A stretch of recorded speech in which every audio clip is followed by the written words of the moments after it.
ሰላም ጤና ይስጥልን ውድ የሸገር ጆርናል ተከታታዮች፣ ዛሬ ሰኔ 8 2018 ዓ.ም በዛሬው የመረጃ ሰዓታችን ከትናንት በስቲያ ቅዳሜ ዕለት በምስራቅ አርሲ ዞን በሸኔ ታጣቂዎች የተፈጸመው አዲስ እገታን በተመለከተ፣ ኢራን በቢሊዮን ዶላሮች አትርፋ ጦርነቱን ስለማሸነፏ፣ ከ30 በላይ የዜጎችን ሕይወት የቀጠፈው በሐረጎ የተከሰተው አሰቃቂ አደጋን በተመለከተ እነዚህንና ሌሎች ዝርዝር መረጃዎችን እናደርሳችኋለን።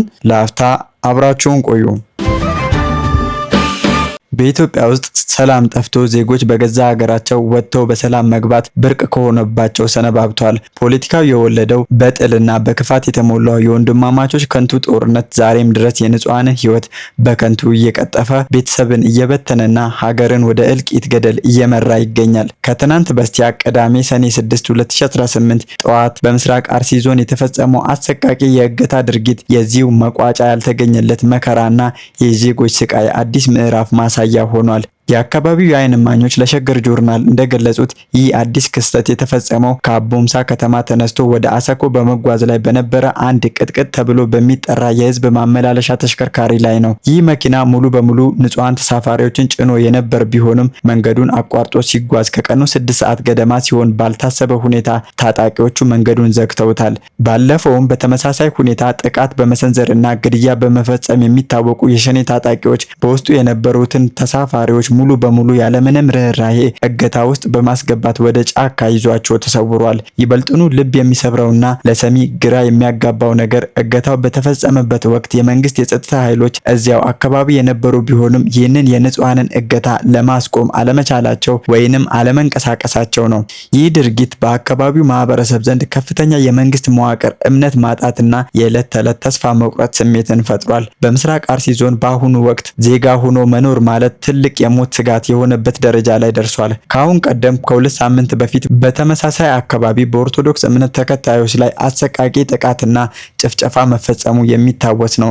ያ ያደረሰው ጥልቅ የልብ ስብራት ሳይጠገንና የዜጎች እንባ ሳይደርቅ ነው ይህ ሌላ አዲስ እገታ የተከሰተው። ቀደም ሲል በምስራቅ አርሲ ዞን አሰኮ ወረዳ በተፈጸመው ዘግናኝ የታጣቂዎች ጭፍጨፋ ወቅት የአካባቢው አመራር ያሳየው ዳተኝነትና ቸልተኝነት በህዝቡ ዘንድ ከፍተኛ ቁጣን አስነስቶ እንደነበረ አይዘነጋም። የዚህ ዳተኝነትና የጥቅም ትስስር ጥርጣሬን ተከትሎ የወረዳው ፖሊስ አዛዥ በአሁኑ ወቅት በቁጥጥር ስር ውሎ ምርመራ እየተደረገበት የሚገኝ ቢሆንም የወረዳው አስተዳዳሪ ግን በሕግ ላለመጠየቅ ከአካባቢው መሰወሩ የታወቀ ነው። ይህ የሚያሳየው የመንግስት መዋቅር ምን ያህል በሙስናና በኃላፊነት ስሜት ማጣት እንደተመታና ህዝብን ለታጣቂዎች ጥቃት አሳልፎ እንደሰጠ ነው። እኛ ዜጎች በዚህ ከንቱ የወንድማማቾች ጦርነት ውስጥ እስከ መቼ ድረስ ነው ከፍተኛ ዋጋ ልንከፍል የምንችለው የሚለው ጥያቄ አሁንም መልስ አላገኘም። በየቀኑ ልጆችን ወደ ትምህርት ቤትም ሆነ ወደ ስራ መሸኘት አስፈሪ በሆነበት ሀገር ውስጥ መኖርስ እንዴት ይቻላል? ዜጎች ግብር የሚከፍሉት መንግስትን የሚመርጡትና የሀገር መከላከያን የሚንደግፈው ሰላማችንን እንዲያስጠብቁልን ሆኖ ሳለ ዛሬ ግን በየመንገዱ እንደ ከብት መነዳትና መታገት የዕለት ተዕለት ህይወታችን መለያ ሆኗል። ታጣቂዎች አሁንም እዛው አካባቢ በነጻነት እንደሚንቀሳቀሱና መሽገው እንደሚገኙ እየታወቀ ለምንድነው መንግስትና የጸጥታ አካላት የማያዳግም እርምጃ ሊወስዱባቸው ያልቻሉ የሚለው ጥያቄ ዛሬም ድረስ አጥጋቢ መልስ አላገኘም። ይህ የባለስልጣናት ዝምታና የቆራጥነት ማጣት በዜጎች ልብ ውስጥ ያለውን ቁጣና ብሶት ይበልጥ እንዲገነፍል እያደረገው ይገኛል። ይህ የወንድማማቾች ከንቱ ጦርነት በአስቸኳይ ሊያበቃ ይገባል። የራሳቸውን የፖለቲካና የስልጣን አጀንዳ በንጹሃን ዜጎች ደምና ስቃይ ለመደለዝ የሚደረገው እኩይ ጥረት በአስቸኳይ መቆም አለበት። መንግስት የዜጎችን የመንቀሳቀስ በህይወት የመኖር መብት የመጠበቅ ቀዳሚና ዋነኛ ህገ መንግስታዊ ግዴታውን ሊወጣ ይገባል። ህዝቡም ከእንግዲህ የከንቱ የፖለቲካ ጨዋታ ሰለባ መሆኑ ሙሉ በሙሉ ሰልችቶታል። በአሁኑ ወቅት በታጣቂዎች እጅ ታግተው የሚገኙ ወገኖቻችን በህይወት ተርፈው በአስቸኳይ ወደ ቤተሰቦቻቸው እንዲመለሱና በአካባቢው ላይ ዘላቂ ሰላም እንዲሰፍን የማያዳግም እርምጃ መውሰድ ለነገ የማይባል የዛሬ ዋነኛ ተግባር መሆን አለበት።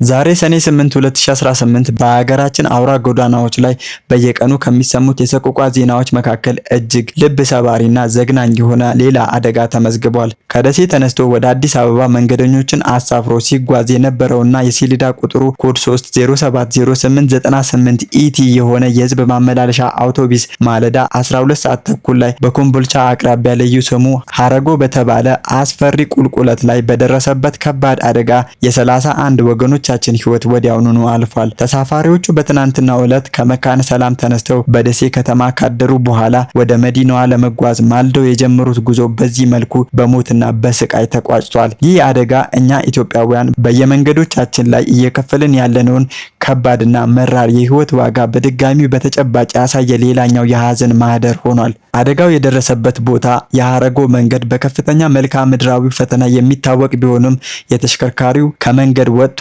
170 ሜትር ጥልቀት ባለው ገደል ውስጥ መግባቱ የአደጋውን አስከፊነት በእጅጉ አክብዶታል።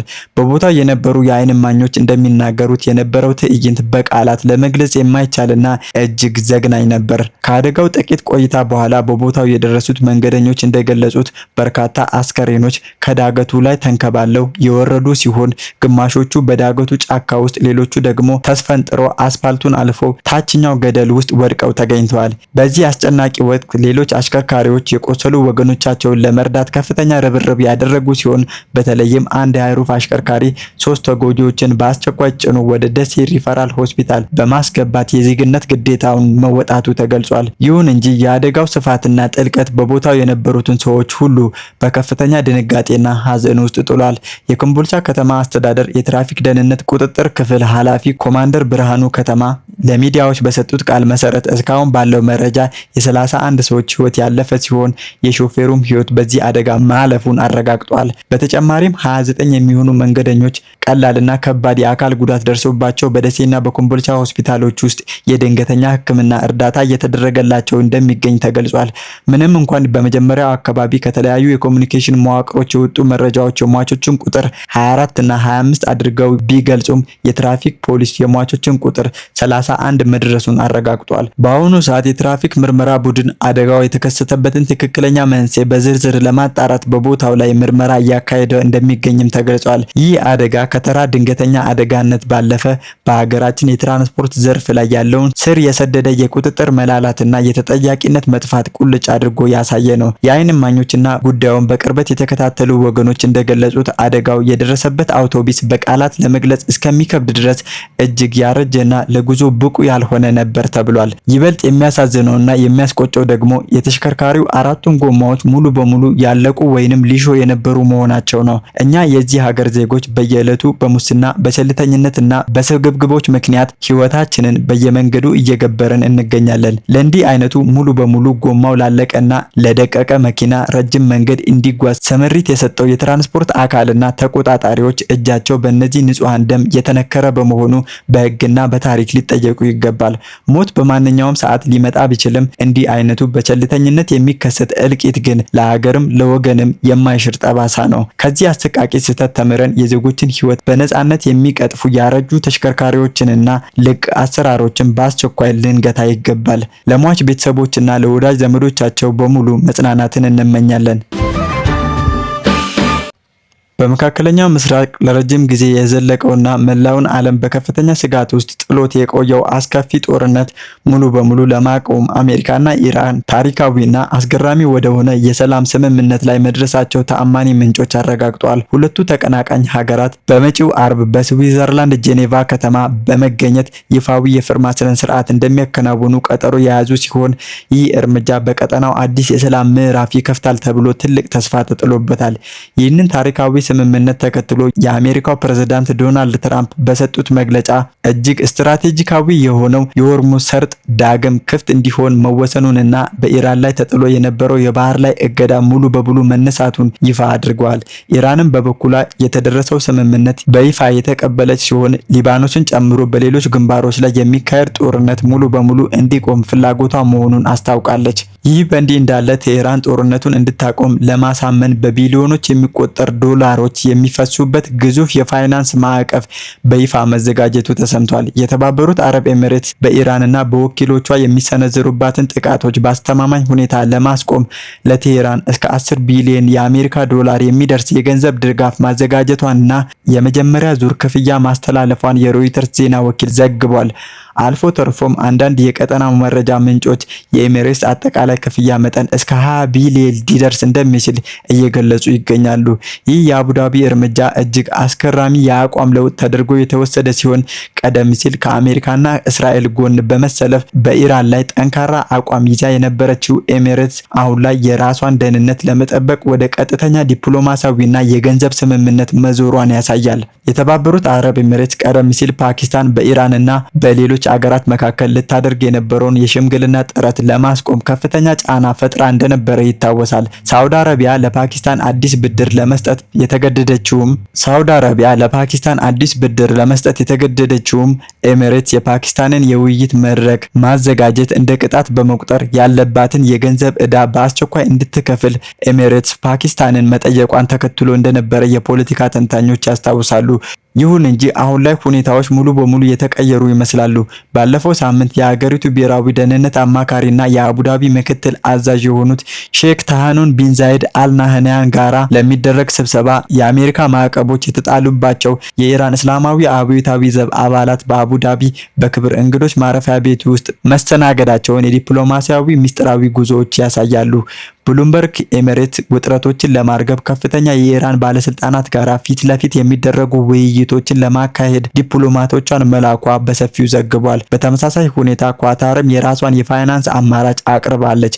ዶሃ በአጠቃላይ 12 ቢሊዮን ዶላር ማዕቀፍ ያቀረበች ሲሆን ከዚህ ውስጥ 6 ቢሊዮን ዶላሩ በቀጥታ ለኢራን መንግስት የሚሰጥ ሲሆን የቀረው 6 ቢሊዮን ዶላር ደግሞ በኳታር ባንኮች ውስጥ ታግዶ የቆየው የኢራንን የገንዘብ ክምችት ነፃ በማውጣት ለቴህራን ለመመለስ የተደረገ ስምምነት ነው ተብሏል። ከሁሉም በላይ ደግሞ በዋይት ሀውስ አስተዳደር ይህ ስምምነት እንዲሳካ ትልቅ ዋጋ የተከፈለ ሲሆን አሜሪካ በተለይም የዓለም አቀፍ የፋይናንስ ተቋማት ውስጥ ታግዶ የቆየውን ወደ 24 ቢሊዮን ዶላር የሚጠጋ የኢራንን ገንዘብ ለመልቀቅና ለመመለስ መስማማቷ ተረጋግጧል። ይህም የኢራንን ካዝና በአጭር ጊዜ ውስጥ በቢሊዮን ዶላሮች እንዲጨናነቅ የሚያደርግ ነው ተብሏል። ከዚህ ታሪካዊ ስምምነት ማግስት ፕሬዝዳንት ዶናልድ ትራምፕ በቀጣዩ ሳምንት ወደ ፈረንሳይ በማምራት ከተለያዩ የአረብ ሀገራት ከፍተኛ ልዑካን ጋራ ቀጠናዊ የደህንነት ውይይት እንደሚያደርጉ ይጠበቃል። ይሁን እንጂ የኢራን የኒውክሌር መርሃ ግብርን በተመለከተ አሁንም ድረስ የተደበላለቁ መረጃዎች እየወጡ ይገኛሉ። የሮይተርስ ዘገባ እንደሚያመለክተው አንድ ከፍተኛ የኢራን ባለስልጣን ሀገራቸው የመጨረሻው የሰላም ስምምነት ላይ እስክትደርስ ድረስ የዩራኒየም ማበልጸግና የኒውክሌር ማዕከላት ማስፋፊያ ስራዎቿን አሁን ባለበት ደረጃ ለማቆየት መስማማቷን ቢገልጹም ሌሎች የውስጥ መረጃዎች ግን የኒውክሌር ጉዳይ ከአሜሪካ ጋራ እየተደረገ ባለው የመጀመሪያ ደረጃ ስምምነት ውስጥ እንዳልተካተተና ለወደፊት ውይይት የተተወ መሆኑን ይጠቁማሉ። በተጨማሪም የኢራኑ ከፍተኛ መሪ የሀገሪቱን የዩራኒየም ክምችት ወደ ውጭ ሀገር ተላልፎ እንዳይሰጥ ጥብቅ መመሪያ ማስተላለፋቸው የሂደቱን ውስብስብነት ያሳያል። መላው ዓለም በትኩረት የሚከታተለው ይህ የሰላም ስምምነት በሚቀጥሉት ጥቂት ሰዓታት ውስጥ እውን ሆኖ ዓለም አቀፋዊ እፎይታን እንደሚሰጥ በጉጉት እየተጠበቀ ይገኛል። ውድ አድማጭ ተመልካቾቻችን ለዛሬ ሰናዳንላችሁ መረጃዎቻችን እኚህን ይመስሉ ነበረ። አብራችሁን ስለቆያችሁ ከልብ እናመሰግናለን።